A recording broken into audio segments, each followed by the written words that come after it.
Iran, Israel और America के बीच चल रही लड़ाई अब और उसके मिडिल ईस्ट में फैले तनाव का असर अब भारत पर भी बड़े पैमाने पर दिखने लगा है।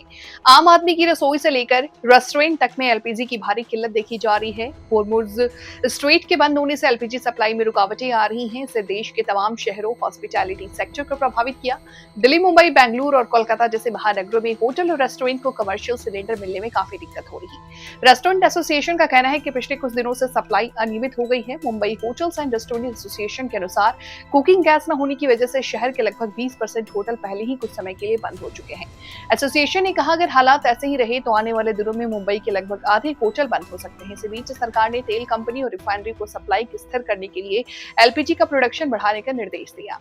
क्यूआई की रिपोर्ट के मुताबिक एक जिले ने बताया कि घरेलू 14.2 केजी का सिलेंडर उपलब्ध है, जो कि आपको बता दो कि इससे उन होटलों और रेस्टोरेंट के लिए संकट पैदा हो जाएगा जो ये लोग बड़े सिलेंडर खरीदते हैं। एलपीजी डीलरों ने कहा है कि स्थिति यही रही तो होटल और दूसरे कमर्शियल जगहों को ब्लैक मार्केट से घरेलू सिलेंडर खरीदने के लिए मजबूर होना पड़ सकता है।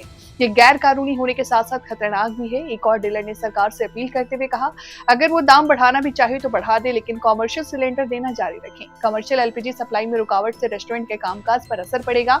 इसे देखते हुए national restaurant association of India ने गैस पर निर्भरता कम करने के लिए इलेक्ट्रिक ऑप्शन अपनाने का सुझाव दिया। इलेक्ट्रिक ग्रिल, कॉम्बी ओवन और इलेक्ट्रिक राइस कुकर इस्तेमाल करने की सलाह दी गई। एनआरआई के रेस्टोरेंट को कमर्शियल एलपीजी सिलेंडर की सप्लाई में रुकावट के बीच अपने काम को एडजस्ट करने की सलाह दी। साथ ही खाने पकाने के शेड्यूल में भी चेंज लाने की सलाह दी है, जैसे कि नॉन पीक घंटों में गैस का इस्तेमाल कम करें और स्थिति को ज्यादा अच्छे से मैनेज करने के लिए ग्रेवी सॉस जैसे तैयार करें। आसपास के रेस्टोरेंट के साथ शेयर करने पर विचार करें। इसके साथ ही पेट्रोलियम और नेचुरल गैस मंत्रालय के निर्देशों के बाद गैस से चलने वाले शमशान भट्टियां कुछ समय के लिए बंद रहेंगी। ये फैसला इसलिए लिया गया क्योंकि मंत्रालय ने मिडिल ईस्ट में संकट के कारण घरेलू एलपीजी खपत के लिए प्रोपेन और ब्यूटेन सप्लाई को प्राथमिकता दी है। हैदराबाद, चेन्नई जैसे शहरों में पीजी मालिकों को कहना है कि जरूरत के मुकाबले केवल 25% ही सिलेंडर मिल पा रहा। लागत बढ़ने से हॉस्टल संचालक मेस भी 10 से 15% तक वृद्धि की संभावना है।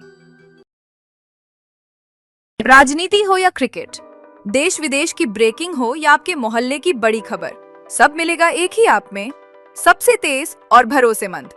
अभी डाउनलोड करें दैनिक भास्कर डिजिटल।